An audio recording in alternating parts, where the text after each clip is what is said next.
नमस्ते प्यारे नन्हे बच्चों, ज्ञान से फटाफट सीरीज में आप सब लोगों का हार्दिक स्वागत है। और आज हम बेटा अपने एक प्यारा टॉपिक स्टार्ट करने वाले हैं, प्रोटिस्टा जगत या किंगडम प्रोटिस्टा। तो देखो, सबसे पहले ये जो प्रोटिस्टा शब्द है ना, इसकी उत्पत्ति बेटा ग्रीक भाषा के शब्द प्रोटिस्टोस से हुई है, जिसका अर्थ होता है सर्वप्रथम।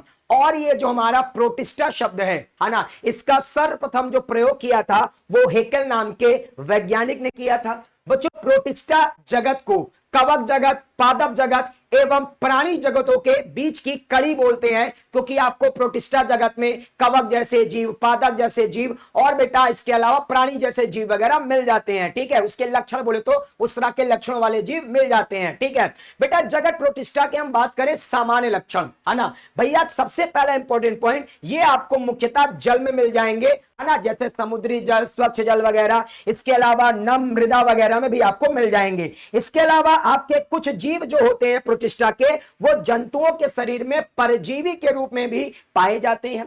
बच्चों, यूकैरियोटिक होते हैं। वेरी वेरी इंपॉर्टेंट पॉइंट, आपका किंगडम प्रोटिस्टा के जो जीव होते हैं ये बच्चे यूकैरियोटिक कोशिका के बने होंगे। मतलब बेटा इनमें यूकैरियोटिक कोशिका होगी। और यूकैरियोटिक कोशिका मतलब समझते हो ना, केंद्रक झिल्ली वगैरह उपस्थित होगी। इसके अलावा इसमें बेटा आपके झिल्ली युक्त, है ना, कोशिका अंग वगैरह होंगे। ठीक है, इसके अलावा बेटा इनमें जो कोशिका भित्ति है भैया वो पाई जाएगी। ठीक है, और इसके अलावा बेटा अगर कोशिका भित्ति है तो वो सेलुलोज वगैरह की बनी होती है। बेटा इनमें जो गमन है ना, तो किंगडम प्रोटिस्टा के जो जीव होते हैं वो गमन करते हैं, मतलब एक स्थान से दूसरे स्थान पर जाते हैं। स्यूडोपोडिया के द्वारा जैसे अमीबा में, पक्षमाप मतलब सीलिया के द्वारा जैसे पैरामीशियम में, इसके अलावा फ्लैजिला के द्वारा बेटा जैसे युगलीना में। इसके अलावा भैया किंगडम प्रोटिस्टा के जो जीव हैं बच्चों, ये आपके अलैंगिक जनन एवं लैंगिक जनन को भी दर्शाते हैं। अब हमारा वेरी वेरी इंपॉर्टेंट पॉइंट बेटा, जगत प्रोटिस्टा के मुख्य समूह। तो जगत प्रोटिस्टा के जो जीव होते हैं इनको 3 समूहों में वर्गीकृत किया गया है। पहला हमारा होता है पादप समान, मतलब ये आपके प्रोटिस्टा जगत के ऐसे जीव होंगे जिसमें पादप जैसे लक्षण आपको देखने को मिलेंगे। तो पादप समान जो हमारे बेटा होते हैं उसमें आपको पढ़ना है क्राइसोफाइट्स, डाइनोफ्लैजिलेट्स, यूलेटवाइट्स। बेटा आपकी एनसीईआरटी ने सीधे इसको डायरेक्टली बता दिया है, क्राइसोफाइट्स, डाइनोफ्लैजिलेट्स, यूग्लिनोइड्स। बच्चों लेकिन ध्यान रखना कि ये प्रोटिस्टा जगत के आपके हैं भैया जिसमें पादप समान, ये पादप समान है बेटा। इसके अलावा कवक समान, तो प्रोटिस्टा जगत में जो कवक समान होता है वो होता है बेटा अवंपक कवक, स्लाइमोट्स, इसमें आप बेटा ये पढ़ने वाले हो।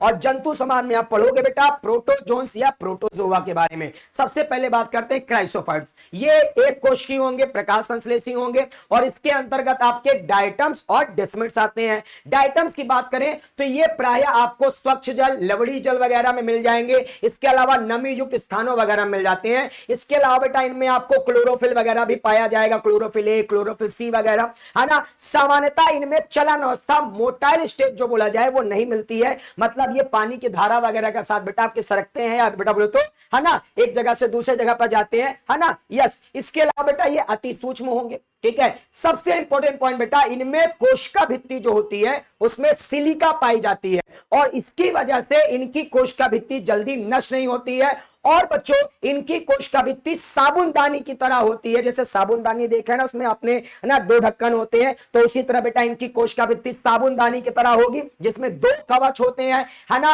एक को बेटा ऊपर वाले को एपिथीका, नीचे वाले को हाइपोथीका। इसके अलावा दोनों कवच बेटा एक दूसरे को ओवरलैपिंग करते हैं। ठीक है, इसके अलावा ये जो हमारे डायटम्स हैं ये मृत होने के बाद अपने वास स्थान, मतलब जहां पाए जाते हैं बेटा, वहां पास ये आपके इकट्ठा होते जाएंगे। मतलब इनकी जो कोशिका भित्ति है वो अवशेष के रूप में बेटा वहां पास इकट्ठा होती जाएगी, और करोड़ों वर्षों बाद बेटा आपका क्या बन जाता है, डायटोमेसियस अर्थ या डायटमी मृदा। तो डायटमी मृदा बेटा कैसे बनती है ये ध्यान रखना, डायटम्स की बहुत इंपॉर्टेंट खासियत है। इसके अलावा बेटा ये जो आपकी डायटमी मृदा है ये कणमय होती है, और इसलिए बेटा इसका उपयोग पॉलिश करने, तेलों एवं सिरपों के निस्यंदन मतलब फिल्ट्रेशन में भी करेंगे। और वेरी वेरी इंपॉर्टेंट पॉइंट, जहां से आपके नीट में क्वेश्चन भी आ चुके हैं कि समुद्र के मुख्य उत्पादक कौन होते हैं बच्चों, डायटम्स। ठीक है, डायटम्स में एक उदाहरण जरूर ध्यान रखना बेटा, नेविक्यूला। ठीक है, ये डायटम्स का आपका क्या है बेटा, उदाहरण है। जैसे आप ये देख सकते हो, ये डायटम्स का चित्र। ठीक है, प्यारा सा चित्र बेटा जी। अब बात करें हम डेस्मिड। सो डेस्मिड क्या है बेटा, सुनहरे शैवाल है, या बोले तो गोल्डन एल्गी। एक कोशिकीय होंगे, इसमें विस्तृत हरित लवक भी पाया जाता है। डायनोफ्लैजिलेट्स। डायनोफ्लैजिलेट जो होते हैं मुख्यतः समुद्र में पाए जाएंगे, प्रकाश संश्लेषी होंगे, है ना। देखो बेटा प्रकाश संश्लेषी, और प्रकाश संश्लेषी मतलब पादप जैसे लक्षण रहेंगे, है ना। कोशिका भित्ति वगैरह है, मतलब पादप के समान ही तो लक्षण दर्शा रहा है बेटा। ये आपके डायनोफ्लैजिलेट्स पीले, हरे, भूरे, नीले या लाल दिखाई देते हैं, और इनकी कोशिका भित्ति की बाहरी सतह पर सेलुलोज युक्त प्लेटों के बने कठोर आवरण पाए जाएंगे, जिसे हम लोग क्या बोलते हैं, थीका, या बोले तो सर लोरिका। ठीक है। और प्यारे बच्चों थीका में आपको दो खांचे मिलेंगी। ठीक है। एक खांच इसमें होती है लंबवत, जिसे हम सल्कस बोलते हैं, और एक बेटा अनुप्रस्थ खांच होती है जिसे हम एनुलस बोलते हैं। और ज्यादातर डायनोफ्लैजिलेट्स में आपको दो फ्लैजिला मिलेंगे। डायनोफ्लैजिलेट, डाई मतलब दो, तो ज्यादातर बेटा आपके डायनोफ्लैजिलेट में दो फ्लैजिला मिलते हैं। एक निकलता है लंबवत खांच सल्कस से, और एक निकलता है अनुप्रस्थ खांच बेटा आपके एनुलस। ध्यान रखना बच्चे, ध्यान रखना, है ना। आपकी एनसीईआरटी ने लंबवत खांच बोल दिया है, लेकिन उसका नाम नहीं बताया बेटा, सल्कस, है ना। और अनुप्रस्थ खांच को क्या बोलते हैं, एनुलस। तो एक फ्लैजिला बेटा आपका पाया जाएगा लंबवत खांच में, एक फ्लैजिला बेटा अनुप्रस्थ खांच। ठीक है, ध्यान रखना। इसके अलावा बेटा ये प्यारा सा डायग्राम भी देख लो, ये डायनोफ्लैजिलेट बेटा गोनियोलिक्स का चित्र है ना। एक फ्लैजिला देखो बेटा अनुप्रस्थ खांच, एक फ्लैजिला बेटा आपके लंबवत खांच। दिख रहा है सब लोगों को। चलो आगे बढ़ते बेटा। कुछ डायनोफ्लैजिलेट जैसे बेटा आपका गोनियोलिक्स है, ठीक है। और बेटा एक और भी आप एग्जांपल ध्यान रख सकते हो डायनोफ्लैजिलेट्स में, जिम्नोडिनियम। बेटा ये जो आपका जिम्नोडिनियम है और गोनियोलिक्स है, ये तेजी से बेटा प्रजनन करेंगे, अपनी संख्या बढ़ाएंगे, है ना। और इनकी वजह से बेटा समुद्री जल आपको लाल दिखाई देने लगता है। आपकी एनसीईआरटी ने बेटा गोनियोलिक्स को ही बताया है, तो आप गोनियोलिक्स जरूर से जरूर ध्यान रख लेना कि इनकी वजह से ही समुद्री जल आपका लाल दिखाई देने लगता है। जैसे आप देख सकते हो ये बेटा लाल तरंगे जो है ये गोनियोलिक्स की वजह से ही दिखाई देती है। और इसके अलावा जो भैया हमारा लाल समुद्र दिखाई देता है वो डायनोफ्लैजिलेट गोनियोलिक्स की वजह से ही दिखाई देता है। ठीक है। इसके अलावा बेटा ये जिम्नोडिनियम भी देख लेना। ठीक है। कुछ डायनोफ्लैजिलेट्स जैसे बेटा आपका गोनियोलिक्स कैटेनेला, एनसीईआरटी ने केवल गोनियोलिक्स बोला है, मैं आपको बेटा सारी चीज बता दे रहा हूं। ठीक है। गोनियोलिक्स कैटेनेला बेटा ये वंश है, ये जाति है ना। इतना तो सब जानते हो, जी जगह चैप्टर में पढ़ा भी है। तो ये गोनियोलिक्स कैटेनेला जो है ये कुछ कशेरुकियों के बेटा क्या होता है, विषैला होता है। ठीक है। तो ये कुछ कशेरुकियों के लिए बेटा गोनियोलिक्स कैटेनेला विषैले होते हैं। जब ये अधिकता में होते हैं, मतलब बहुत अधिक संख्या में होते हैं, तो बेटा ये जहरीला पदार्थ उत्पन्न करते हैं जिसका नाम होता है सेक्सीटॉक्सिन। और इसी की वजह से बेटा जो आपके जल में मछलियां हैं और दूसरे जली जंतु होते हैं उनकी मृत्यु हो जाती है। ध्यान रखना बेटा गोनियोलिक्स के द्वारा क्या उत्पन्न होता है, जहरीला पदार्थ सेक्सीटॉक्सिन। और इसी वजह से बेटा वो आपके, है ना, जो जल में मछलियां वगैरह होंगी, दूसरे जंतु वगैरह होंगे, वो भैया मृत हो जाते हैं। इसके अलावा बेटा आपको ध्यान रखना है नॉक्टिल्यूका, ये भी बेटा डायनोफ्लैजिलेट है, जो कि आपका जय संदीप्ति बायोलुमिनेंस प्रदर्शित करता है, मतलब भैया लाइट को इमिट करेगा। ठीक है। आप ये देख भी सकते हो बेटा नॉक्टिल्यूका को। बच्चों अब बात करते हैं जरा सा यूग्लेनॉइड्स। भैया ये जो यूग्लेनॉइड्स है ये ज्यादातर आपको स्वच्छ जल, है ना, बोले तो स्थिर जल में मिलेगा। कोशिका भित्ति इसमें नहीं पाई जाती। कोशिका भित्ति के स्थान पर प्रोटीन युक्त पदार्थ की, है ना, बनी हुई पतली एवं लचीली बेटा परत पाई जाएगी, जिसे आप बोलते हैं पेलिकल। इसके अलावा बेटा इनमें दो फ्लैजिला होंगे, एक छोटा और बेटा दूसरा लंबा। इसके अलावा बेटा सूर्य के प्रकाश की उपस्थिति में ये प्रकाश संश्लेषण करते हैं, क्योंकि बेटा इनमें क्लोरोफिल ए वर्णक पाया जाएगा। इसके अलावा प्रकाश की अनुपस्थिति में बेटा ये अन्य सूक्ष्म जीवों का शिकार करेंगे, मतलब भैया परपोषी की तरह भी व्यवहार करते हैं, लेकिन कब, प्रकाश की अनुपस्थिति में। बच्चों ये जो यूग्लेनॉइड्स है इनमें पाया जाता है क्लोरोफिल ए, और ये क्लोरोफिल ए जो होता है ये उच्च पादपों, मतलब बेटा हायर प्लांट्स में भी होता है। तो एक क्वेश्चन पूछा जाता है कि उच्च पादपों के समान कौन सा वर्णक आपके यूग्लेनॉइड्स में पाए जाते हैं। जो उच्च पादपों के समान बताओ बेटा कौन सा वर्णक, उच्च पादपों के समान कौन सा वर्णक बेटा आपका पाया जाता है यूग्लेनॉइड्स में, क्लोरोफिल ए। और बच्चों यूग्लेनॉइड्स का फेमस एग्जांपल है यूग्लिना, जो आपका पादप एवं जंतु के बीच की संयोजक कड़ी होती है। बोले तो सर यूग्लिना में जो है आपको पादप के समान लक्षण और जंतु के समान लक्षण बेटा मिल जाते हैं। ठीक है। यस। इसके अलावा बेटा ये यूग्लिना का प्यारा सा बेटा एजी डायग्राम पे देखते चलना। ठीक है, फिर बात करते हैं भैया अवंपक कवक स्लाइम मोल्ड्स की। भैया ये जो स्लाइम मोल्ड्स होते हैं मृतपोषी होते हैं, सड़ती हुई टहनी एवं पत्तों के साथ बेटा ये गति करेंगे, जैविक पदार्थों को खाएंगे, मतलब उनका भक्षण करेंगे। अनुकूल परिस्थितियों में ये समूह बनाते हैं जिसे प्लाज्मोडियम बोलते हैं, और ये कई फीट तक की लंबाई तक का हो सकता है। इसके अलावा बेटा ये प्रतिकूल परिस्थितियों में बिखर कर, है ना, अपने सिरों पर बेटा बीजाणु युक्त फलनकाय बनाएंगे, और इसी फलनकाय के अंदर बेटा बीजाणु बनेंगे, और जब ये बीजाणु बाहर आ जाते हैं तो ये वायु के द्वारा एक स्थान से दूसरे स्थान पर जाता है, और भैया फिर नए आपके अवंपक कवक बनाने में सहायता करेगा। और बच्चों आपकी एनसीईआरटी ने अवंपक कवक का उदाहरण नहीं बताया, लेकिन मेडिकल एग्जाम में यहां से क्वेश्चन आया हुआ है, तो फाइसेरम बेटा ध्यान रखना ये अवंपक कवक का उदाहरण है ना। तो ये देख सकते हो स्लाइम मोल्ड अवंपक कवक का चित्र, है ना जी, एक बार देख लेना फटाफट अच्छे से। अब मेरे प्यारे बच्चों, है ना, एक और चित्र देख लो, ये फलनकाय मतलब फ्रूटिंग बॉडी है भैया, है ना, और इसके अंदर भैया क्या बनेंगे, बीजाणु, और ये फलनकाय फटेगा तो देखो बेटा बीजाणु बाहर आ गए।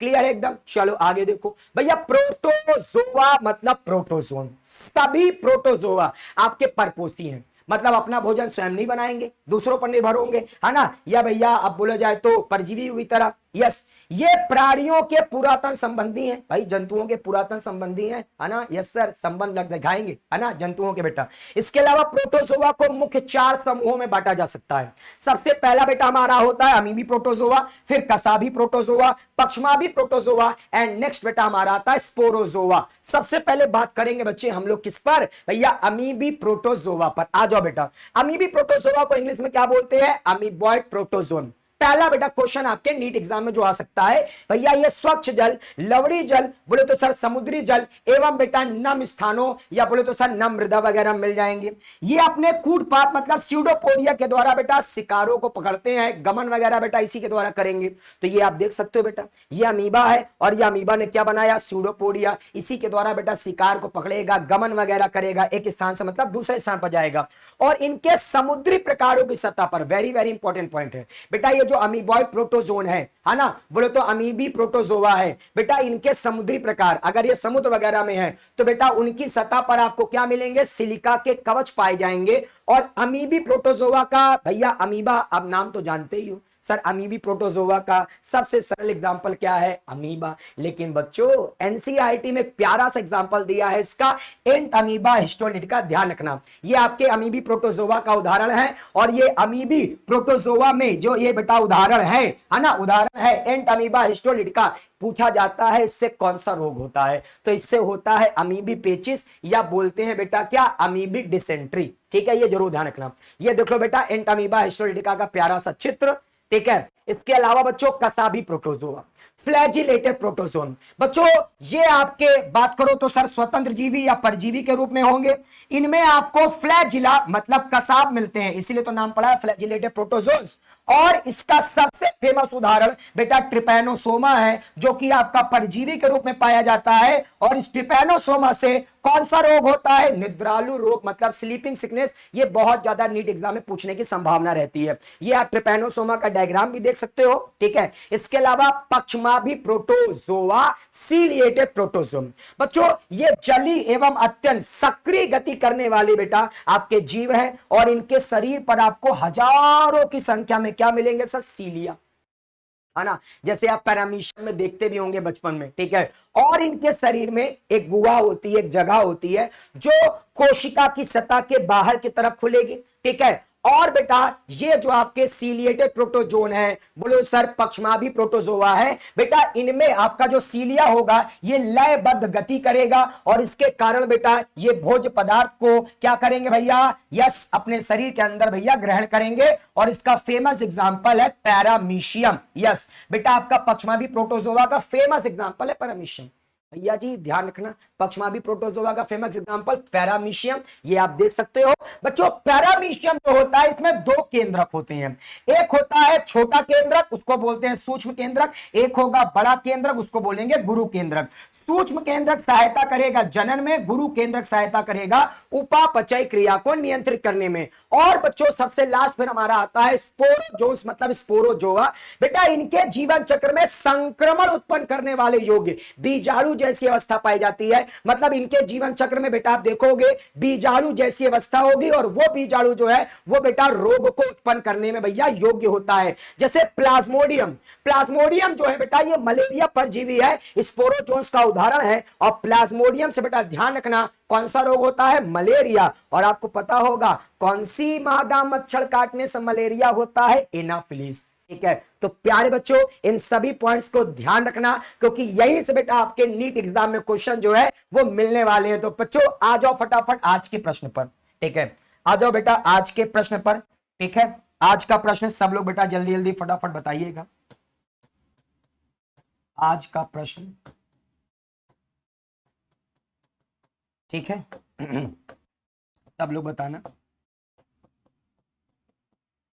बच्चों पैरामीशियम में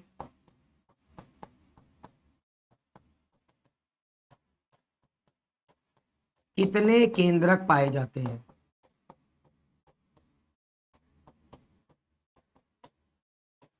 ये हमारा आज का प्रश्न है, सभी लोग बताइएगा इसको कि पैरामीशियम में कितने केंद्रक पाए जाते हैं।